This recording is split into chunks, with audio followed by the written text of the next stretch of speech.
Taiwan ইস্যুতে যুক্তরাষ্ট্রের সঙ্গে চলমান উত্তেজনার মধ্যেই সেনাবাহিনীতে বড় ধরনের রদবদল করেছেন চীনের প্রেসিডেন্ট শি জিনপিং। ভূরাজনৈতিক বিশ্লেষকরা বলছেন যে এক দশকের মধ্যে চীনের সেনাবাহিনীতে এত বড় পরিবর্তন আর হয়নি। প্রশ্ন উঠেছে, বিদ্যমান কাঠামো এবং চীনা সামরিক বাহিনীর বর্তমান সক্ষমতা নিয়ে কি শি সন্তুষ্ট ছিলেন না? তাহলে কি কারণে সেনাবাহিনীকে এইভাবে ঢেলে সাজাচ্ছেন?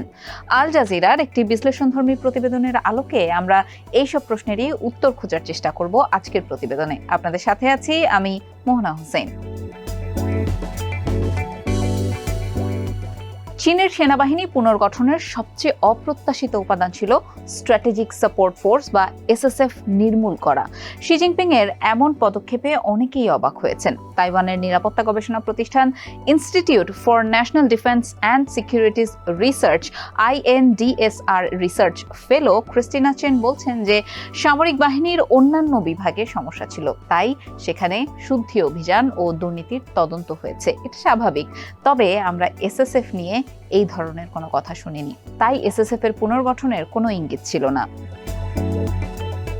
এই এসএসএফ গঠনের সঙ্গে শি নিজেই যুক্ত ছিলেন। 2015 সালে চীনের সেনাবাহিনী পুনর্গঠনের সময় তিনি এই বাহিনীটি গঠন করেন।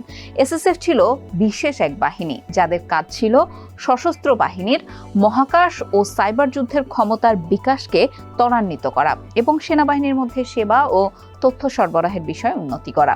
চেনের মতে এসএসএফ এর বিলুপ্তি প্রমাণ করে যে এর সক্ষমতার ওপর আস্থা হারিয়েছিলেন শি। এর পরিবর্তে এখন মহাকাশ, তথ্য ও সাইবার যুদ্ধের ক্ষেত্রগুলো সরাসরি কেন্দ্রীয় সামরিক কমিশনের তত্ত্বাবধানে তাদের নিজস্ব বিভাগের মধ্যে স্থাপন করা হচ্ছে। এর প্রধান থাকছেন শি নিজেই। চীনের সেনাবাহিনীর পুনর্গঠনের বিষয়টিকে তাদের সামরিক ইতিহাসের সবচেয়ে বড় শুদ্ধি বলে মনে করা হচ্ছে। সেনাবাহিনীর অনেক গুরুত্বপূর্ণ নেতৃত্বকে সরিয়ে দেয়া বা বরখাস্ত করা হয়েছে। এই সময়ে বেশিরভাগ পরিবর্তন এসেছে সশস্ত্র বাহিনীর রকেট ফোর্সের মধ্যে। এই বাহিনী বেইজিং এর কৌশলগত ও পারমাণবিক ক্ষেপণাস্ত্রের দায়িত্বে রয়েছে। চেন মনে করেন যে আধুনিক যুদ্ধক্ষেত্রে বর্তমান যুক্তরাষ্ট্রের সামরিক বাহিনীর প্রভাব বিস্তার রয়েছে। বেইজিং এখন এই ক্ষেত্রে যুক্তরাষ্ট্রের সমকক্ষ হতে চায়, তাই তারা সেনাবাহিনী পুনর্গঠন করছে। চীনের সামরিক বাহিনী নিয়ে নেওয়া পদক্ষেপের পেছনে তাইওয়ান ইস্যু কোনো না কোনোভাবে যুক্ত থাকাটাই স্বাভাবিক। ব্যাপারটা একটু খোলাসা করে বলা যাক। দ্বীপরাষ্ট্র তাইওয়ান নিজেকে স্বাধীন সার্বভৌম মনে করে, অন্যদিকে তাইওয়ানকে নিজেদের অংশ বলে দাবি করে চীন। দেশটি 8 বছর ধরে স্বশাসিত তাইওয়ানের প্রতি হুমকি বাড়িয়েই চলছে। তাইওয়ানকে মূল ভূখণ্ডের সঙ্গে যুক্ত করার জন্য প্রয়োজনীয় শক্তি প্রয়োগের কথাও বলে আসছে বেইজিং। সম্প্রতি তাইওয়ান সরকার গঠনের পর থেকে চীনের সামরিক বাহিনী তাদের সামরিক সক্ষমতা প্রদর্শন করতে শুরু করে। তাইওয়ান ঘিরে 2 দিনের সামরিক মহড়াও চালিয়েছে চীন। এই মহড়ার পর চীনের একজন সামরিক মুখপাত্র বলেন যে তাইওয়ানের নিয়ন্ত্রণ নিতে তাদের সামরিক বাহিনী পুরোপুরি প্রস্তুত ও সতর্ক রয়েছে। গত মে মাসে চীনের নতুন ও অত্যন্ত উন্নত রণতরী সাংহাই থেকে সমুদ্রে পরীক্ষামূলক যাত্রাও শুরু করেছে। এতে যুক্তরাষ্ট্রের পর নৌবাহিনীতে সবচেয়ে বেশি যুদ্ধবিমানবাহী রণতরী যুক্ত করা দেশ হলো চীন। ইতোমধ্যেই দক্ষিণ ও পূর্ব চীন সাগর এবং তাইওয়ান প্রণালী ঘিরে ওয়াশিংটন ও বেইজিং মুখোমুখি অবস্থান নিয়েছে।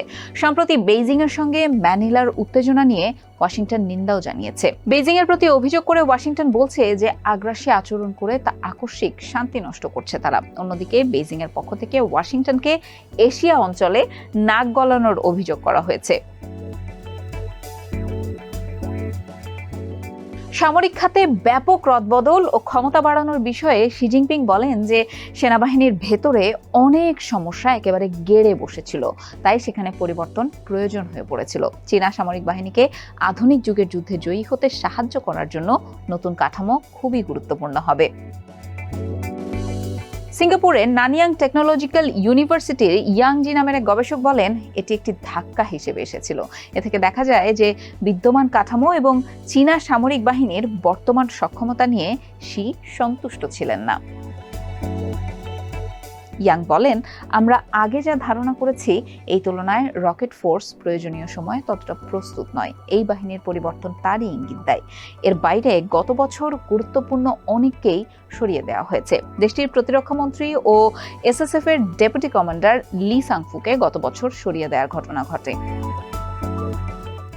ইয়াংয়ের দৃষ্টিতে শুদ্ধিকরণ ও সাম্প্রতিক সামরিক পুনর্গঠন ইঙ্গিত করে যে সাম্প্রতিক সময়ে পদোন্নতি বা পূর্ববর্তী সংস্কারে যে কমান্ডাররা পদোন্নতি ও কাঠামোগত পরিবর্তনে মুখ্য ভূমিকা পালন করেছেন তাদের প্রতি শির খুব কমই আস্থা রয়েছে।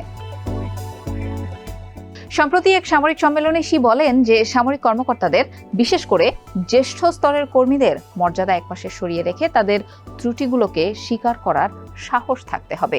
তাদের অবশ্যই গভীরভাবে আত্মপ্রতিফলন করতে হবে, আন্তরিক সংশোধন করতে হবে, তাদের চিন্তার মূলে থাকা সমস্যাগুলোকে সমাধান করতে হবে।